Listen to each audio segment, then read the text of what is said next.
सभी गुरु भाइयों को हरिहर स्वागत है। आप सबका हमारे YouTube चैनल पर आज चर्चा करेंगे शरीर के सातों चक्रों के बारे में।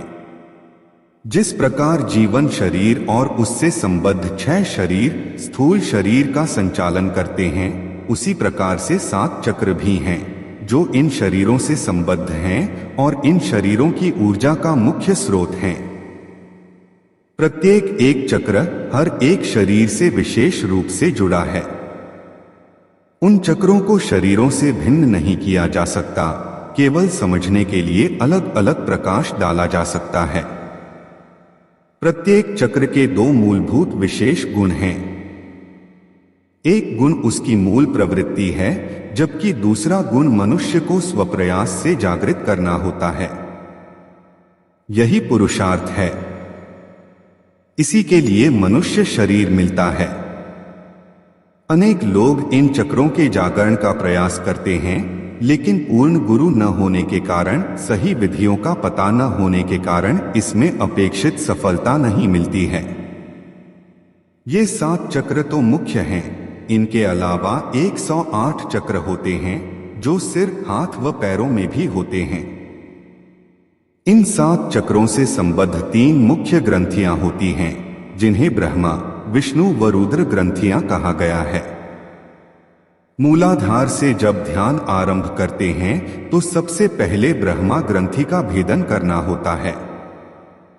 मणिपुरक व अनाहत चक्र में विष्णु ग्रंथि का भेदन किया जाता है तथा विशुद्धि व आज्ञा चक्र में रुद्र ग्रंथि का भेदन किया जाता है।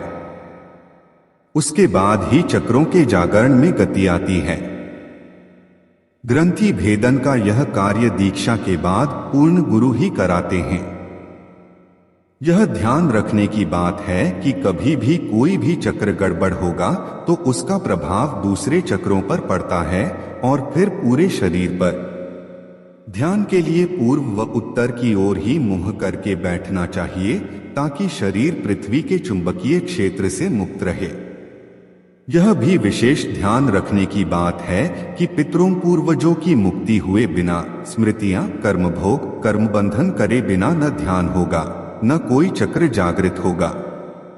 यदि कोशिश की जाती है तो बहुत सारे भ्रम होते हैं, कल्पनाएं होती हैं, जिनमें तरह तरह के प्रकाश दिखना, भिन्न भिन्न प्रकार की छवियां, देवी देवताओं की आभाएं दिखने का भ्रम होता रहता है।